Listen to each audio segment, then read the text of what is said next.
Barty, Wade, what are you doing? Barty! Barty, Wade. Well, what do you think you're doing? Me? Well, nothing. I'm a good boy.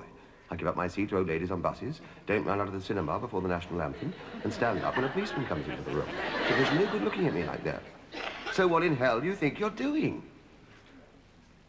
I don't know. I just don't know, Nellie. You any idea what he's doing? Because I ain't.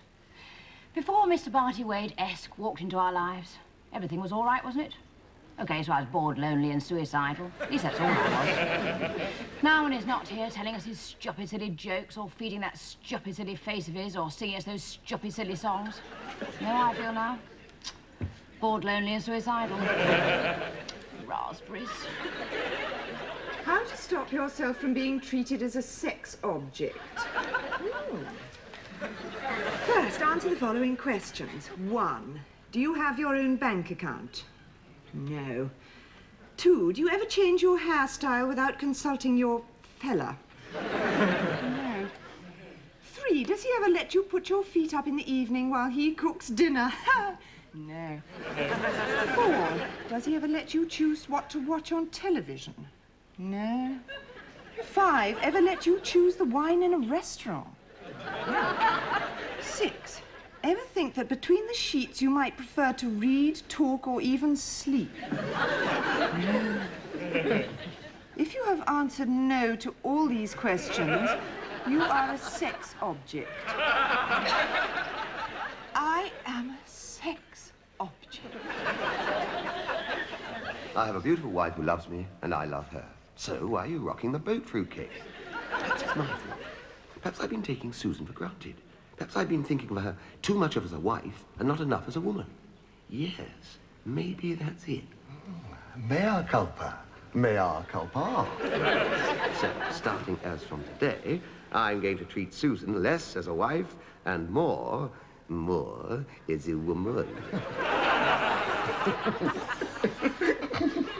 Ow! Ow! Ooh. Sugar.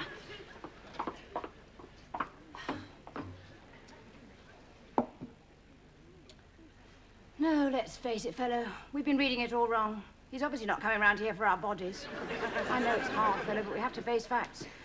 No, quite obviously, Barty Wade Esquire is not coming round here for what I believe is known in polite circles as a bit of the old boffin. Obviously, what Mr. Barty Wade-esque lacks at home, and what he comes round here for, is intelligent companionship. So that is what I shall be to Mr. Barty Wade-esque from now on. An intelligent and intellectual companion. Oh. Summer is a-calling in, lewd sing cuckoo, cuckoo, cuckoo, well sings the cuckoo. Oh, it's you. Cuckoo? So long since I saw you, I wasn't quite sure you lived here anymore. Thank you, God. Not only did you send me a lovely, feminine female woman, you also sent me a lovely, funny, feminine female woman. Oh, you are divine. Look at you. I mean, you're exquisite. What have you done to yourself? You really are very, very, very lovely. Thank you. Thank you very much. Oh, my pleasure. I'm afraid that's about all I am. Sorry? Your pleasure. Just hold everything. Just hold the world. Je pense que je fais un bubu, cuckoo. What did I do? You think that coming down to breakfast every morning and telling me I look lovely, you think that's enough, I suppose? Well, I have news for you. It isn't. Do you know, in all the years we've been married, you have never once ever walked into the house and said, "Hello, darling, my, you look intelligent." I haven't? Not once. And don't tell me it's because I'm not that stupid. Oh, I'm sorry, Suze. I just never thought. This morning you looked beautifully and radiantly intellectual. I didn't say anything about intellectual, Barty. I think women who go around looking intellectual are idiots. No, I want you to look on me as an intelligent woman. Not as an attractive one. There are such things, Barty. It may come to you as a surprise, but there are such things as intelligent and attractive women. Look at Margaret Thatcher. Well, I tried to. It hurts my eyes. Jane Fonda. Jane Fonda? Crikey! The last time you caught me looking at those pictures of Jane Fonda, you wouldn't let me cut the crusts off my toast for a month. Well, as my mother. Isn't my mother both beautiful and intelligent? Pass. I'm trying to tell you, Barty, that I'm tired of being treated as a sex object. Sex object? Aren't they those things in those shops that I'm not allowed to look in? Tired. All right, Susie, if you're tired, we'll go to bed earlier. In fact, since it's Saturday and I've got nothing better to do, why don't we simply go straight back to bed now? You're certainly not going to waste this beautiful Saturday morning lying around in bed all day making love. I said anything about making love. Do you know, sometimes, Suze, I think you've got a one-track mind.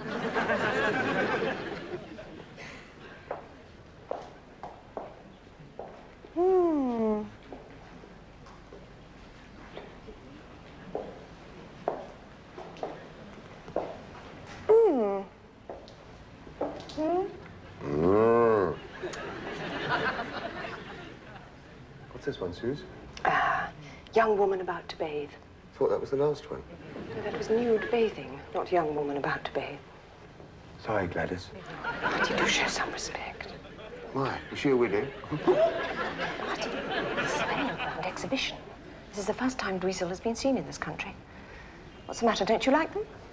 No, Suze. But I'm always the same with exhibitions. I know everything about art, but I don't know what I like. Well, I like them. Well, why do you like them, Suze? Don't you like them, Marty? Very much. I like them very much. Well, then. Well, then, why do you like them? Why do you think I like them, Barty? For exactly the same reasons as you like them. Ah. Although, for the life of me, I can't see why I'm expected to like everything you like. Oh, quite right. Here. I like them because they make me think of nice things. Exactly. What sort of nice things do they make you think of? Bums. Extraordinary film. Marvellous. Extraordinary. Marvellous. I thought it was extraordinary. Marvellous. I mean, what were those two girls doing in the sauna? Two girls? Which two girls, Suze? Well, the naked one with the funny sticky-eyed ears and the black girl who kept dressing up as Hitler. Oh, that was symbolic, Suze. That scene symbolises a fear of nationalisation. It's an extraordinary scene in the aircraft. Oh, that's a standard allegory about man's destiny. So why did they have to take their clothes off? Because the air conditioning broke down. Is that really the film that, I mean, you know? Oh, yes, Suze. That's the film anybody who is anybody is going to see.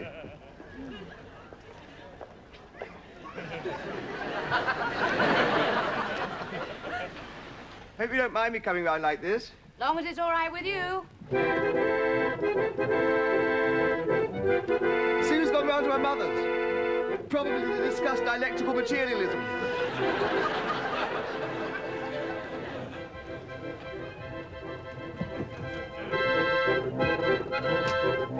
Oh, my God, here she comes. Miss America. Okay, big joke. Joke. I know what I look like, thank you, Barty. Oh, that's what a joke. Wow, kapow. Socceroonie, that's very sexy. What are you, some kind of knitting freak? Now come over here and sit down. I come. I want to talk to you. Oh, where's the one-eyed beastie? Wherefore now the goggle box? Not elbow the telly, Barty. I put it in the wardrobe.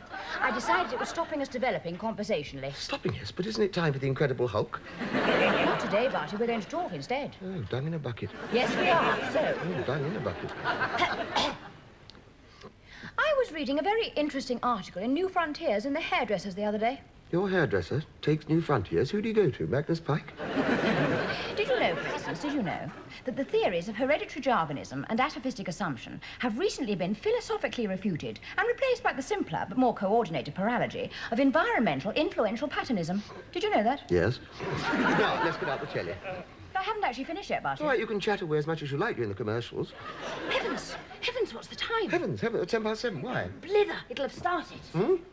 There's a music programme we simply mustn't miss. Ah, Do you like Wojciech? only on brown bread. This is the first broadcast performance of his new work.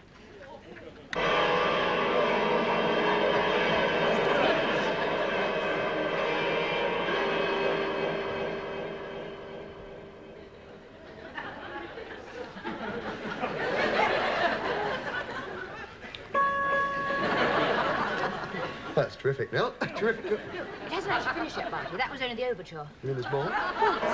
Well, how much ball? About 2.5 hours. Yeah, tremendous.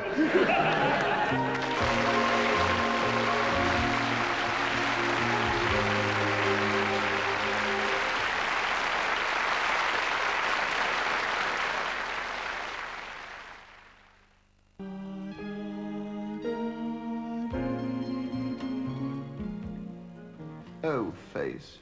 Poor Face. Great chieftain of the pudding race. Barty! There's no one of that name in here, I'm afraid, ma'am. Because you most certainly are not Barty. The Barty I know wears a white hat. Barty, I want you. Oh, Susan. Susan only wants me when she wants something. Susan, we can't afford a new Hoover. I don't want a new Hoover, Barty. I want you.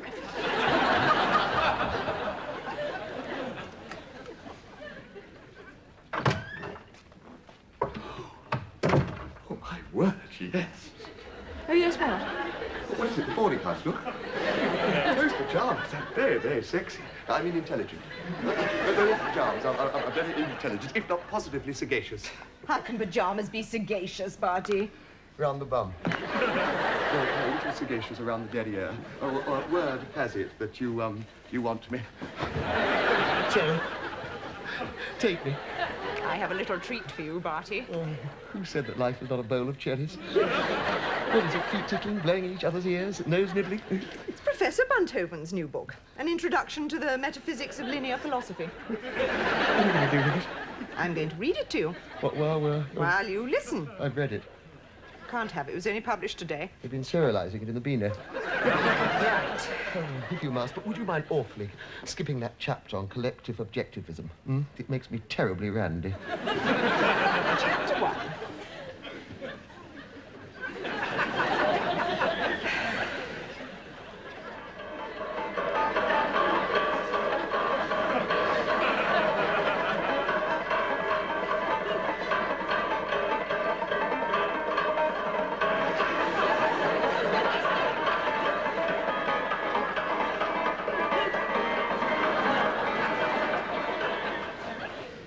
Your move. I can't take much more of this, Andy. I mean, crikey, I didn't marry Suze for her IQ. Do you know what her latest craze is? It's your move. Proust. Until all this nonsense started a few weeks ago, I mean, Suze thought that Proust was something the Germans said when they drank. Oh, 7. 1, 2, 3, 4, 5, 6, 7. Rent. And there's Nellie, you know, nice, casual, platonic, we'd watch television, she'd cook, and now it's all progressive music, Japanese drama, and a low-fat yogurt if I can finish the Times Gospel. 450 pounds, please. Well, I haven't a clue to what's going on. I mean, girls, crikey. I mean, why did Adam have to go and fall asleep like that? I tell you another thing, Poppy. You'll have to stop coming round here every evening. This is the 8th night in a row. As the princess said to Sir Lancelot. Plays havoc with my sex life. Ever since the divorce, life has been a bed. But of roses? No, just a bed. You know, it's better than when you were married. Whatever gave you the notion that marriage was compatible to a healthy sex life? What is it they say? Thank you very much, usually. I mean, what are you pulling now? Married ladies, hence the vote of thanks. What have you been telling Susan you've been doing? Oh, working late, you know, research. She's not going to swallow that cockle. She's going to think that you're seeing another woman. Is she? Oh. Another woman. If Susan thinks that I'm seeing another woman, it'll be a wah-wee Proust and your Winsiettes and straight back into your satins and silks and your Kama Sutra. And if Nellie thinks the same, it'll be out again with the homemade scones and the toasted crumpets and the telly and the scrumming tea and the yum-yum cat bum. Yum lamb. How many fools serve mad jealousy? Oh, Mel! What are you doing? Teaching the B-Day how to speak English. Right, repeat after me. I am not a footbath. I'm cutting the hairs up my nose. What on earth are you cutting the hairs up your nose for? Because at the moment, every time I sneeze, I practically whip myself to death. A master plan, Face. Quite masterful. I think Barty's seeing another woman. Oh, yes. Perhaps I shouldn't be telling you all this, Alice. Yes, I know, no. But, you know, it's funny you should mention this, because we was talking the other night, Roger and me. Roger and I, Alice. No, it was Roger and me, Susan. You wasn't there. Alice, Roger and I were talking the other night. You weren't there. No, this was the night Roger and me was talking. Anyway. I was referring to your grandma. Oh, no, she weren't there. She's dead. Who's dead? My grandma. Anyway, we was talking the other night, Roger and me, while we was watching telly, and Rog says, I don't know what we're all coming to, Alice. He says, really I do, he says. I know exactly what he means. Wish I did, Sue. I never like to ask. It gets ever so odd if I ask what he means. Really? Anyway, Alice, I want to ask your advice. Ever so odd he gets. What do you think I should do about Barty? Do about Barty? About Barty seeing another woman. Oh. Well, best thing to do, I suppose, is introduce him to one.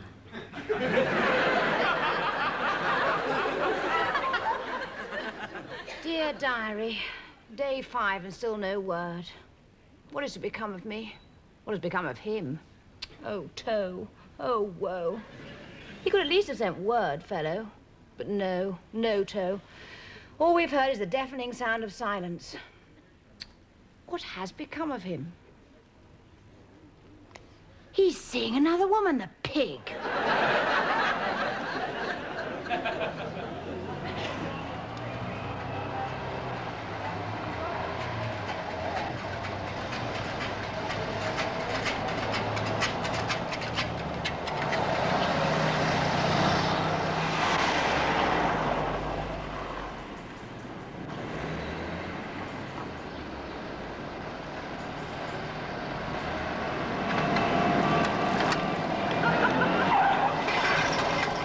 Oh, no!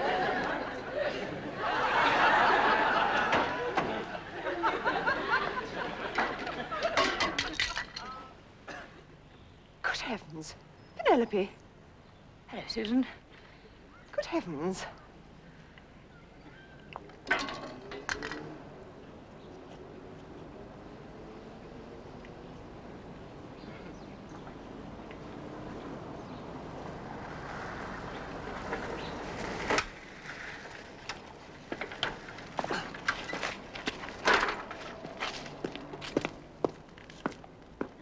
Oh, Eileen. Eileen. Oh, Andy. Oh, Oh, Andy, Andy. oh, Eileen. Andy! Oh, Andy, Andy, Andy. Oh, Andy. Oh, Andy. Eileen. Eileen. Oh, Eileen. Oh, God, Andy. Oh, God, Andy. God, Eileen. Quickly, Andy, quickly. For God's sake, quickly. All right, Eileen. Whatever you do, don't panic. Who's panicking? I'm not panicking. God's sake. God's sake. Eileen. Just get me out of here. Don't panic. Oh, God.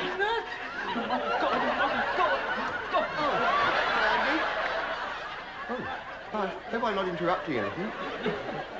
Interrupting anything? Good heavens, no, Barty. What makes you think you're interrupting anything? I did phone earlier, but there was no reply, so I just popped by on the off chance. Oh, splendid. Splendid. I like the shirt, Andy. Yes. It's nice, isn't it? This is Bertha. She comes in and does for me 2 nights a week. She had a little accident, unfortunately, with her skirt. I'll get you a coat, Bertha. It's a nice coat. Yes, well, you know what they say about daily help these days, chummy. If you ask what they cost, you can't afford them. See you next week, Bertha. Right. What's to be? Now, you're sure I didn't interrupt anything? Oh, no. Oh, super, super. Now, what's it to be? Oh, look, your Bertha's left her handbag behind. Oh, don't worry about that, Cockle. I'll give it back to her as soon as I see her next week. Barty. Barty? Bertha! Bertha! Excuse me!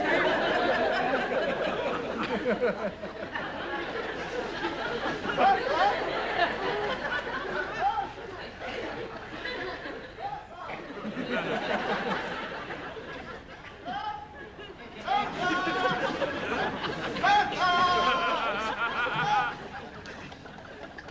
You forgot your handbag! I hope you said you left your bag Mrs. Bennett. Please. Of course. No, please. Please don't say anything. Please. About the bag? About this afternoon. This afternoon. Oh, you mean that Mr. Bennett doesn't know that you come in and do for Alice? Mrs. Bennett, I will not say a Dickies. Please, please, please do. Of course. Oh, my God. Don't worry.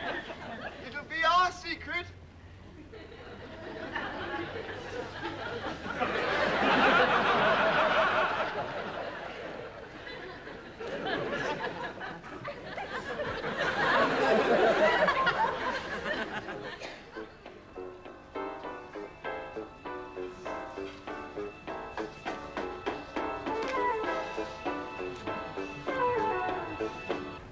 Come on now!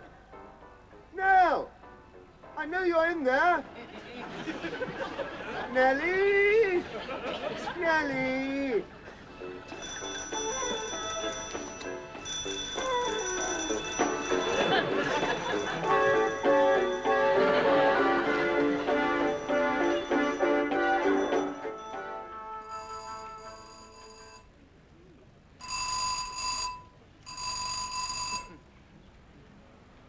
Suze! Suze!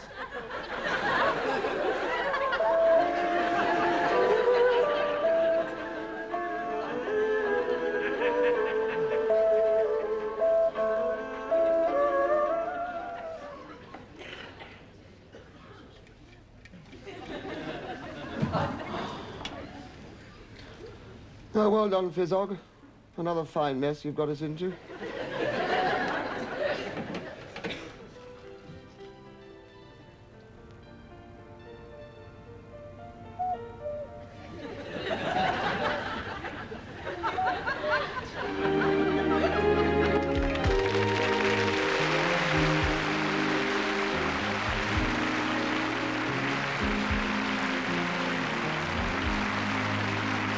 More domestic disharmony at the same time tomorrow. And at 165 Eaton Place after the break in Upstairs Downstairs. Drama with more than a touch of class. Next.